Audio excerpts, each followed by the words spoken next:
Good morning.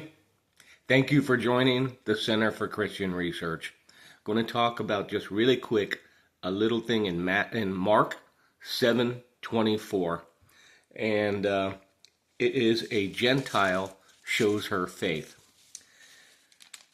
Starting at 24, a Gentile shows her faith. From there, Jesus, he arose and went to the region of Tyre and Sidon, and he entered a house and wanted no one to know it, but he could not be hidden. For a woman whose young daughter had an unclean spirit heard about him, and she came and fell at his feet.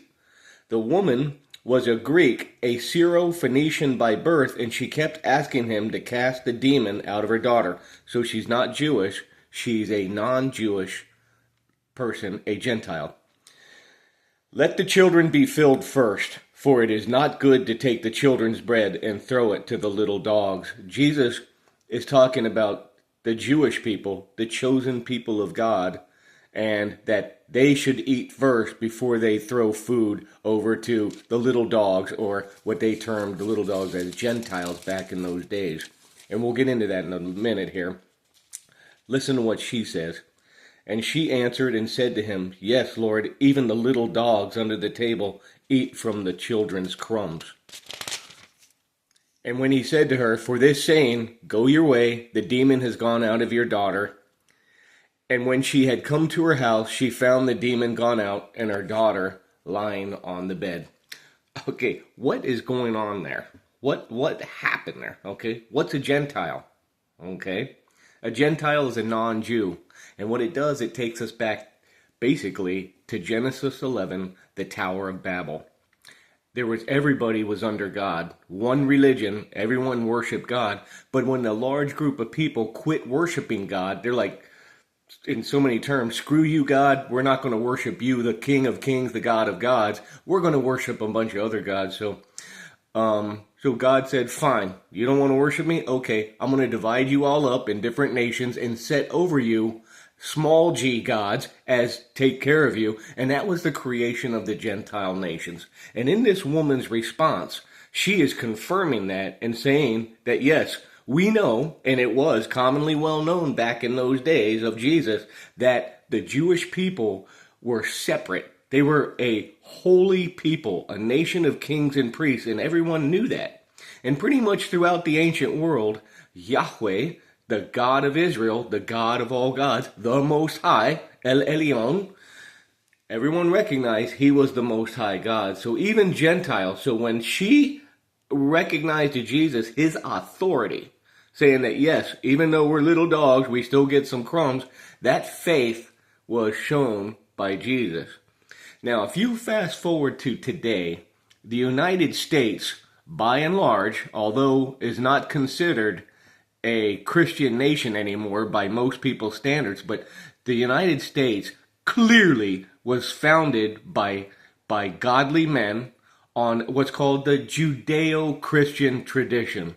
Okay? From the Judeo, from basically the Jewish people, all the way down through history, our laws, our structure in our society is based on the Judeo Christian. And isn't it odd that everybody in the world wants to come here? And there's a reason for that. Because if you go back to the Tower of Babel, when everyone was split out under these gods, the human condition in all these other countries went straight down. Take a look at some of these countries where people are coming from. Nothing has changed. Okay? When you come from an ungodly society, okay, and then you view what is a godly society. For instance, I'm not going to pick on any country, but some countries treat women like cattle. They don't get to show their face. I'm not mentioning any particular country. They can whip that woman. Women have zero status. No status for women. You come here to the United States, women have good status. Although they will argue they don't, but they do.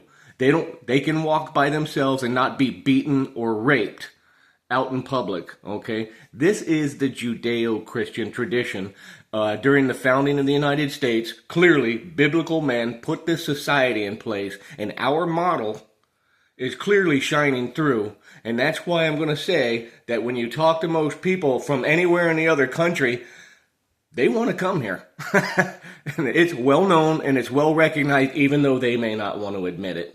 Okay? So when you look back, people coming from other parts of the world, they come from atrocious conditions. And they would love to come here because this is one of the absolute best countries in the world because of our founding comes from the Judeo Christian traditions. And that is Yahweh God, the founder of true peace in society. Okay? And remember, the kingdom is inside you. Okay? So when Jesus came and died on the cross, the kingdom which was external is now internal. He comes and resides with every believer. So when you get a nation of believers, you start getting good things happening because God's there. So hopefully this tradition back from Genesis 11, the Tower of Babel and the division of humanity all through the different nations with different gods ruling over them, the condition of a lot of people went down, and then you could see where some nations come bright shining through like a diamond because they adhere to God. And that's what happened with the Jews at the Tower of Babel, because at the same time, God called Abram or Abraham and created the nation of the Hebrews.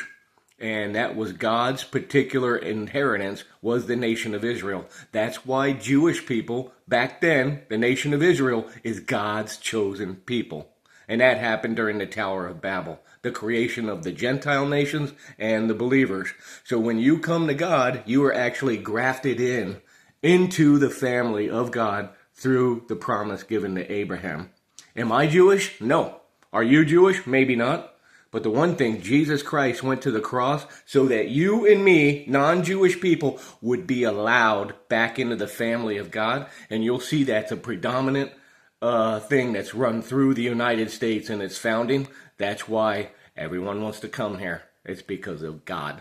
So thank you for tuning in to Center for Christian Research. Hopefully this jogged something inside of you to realize that you can be an attitude of gratitude and thankful for where we live and who we serve. God bless. Have a great weekend.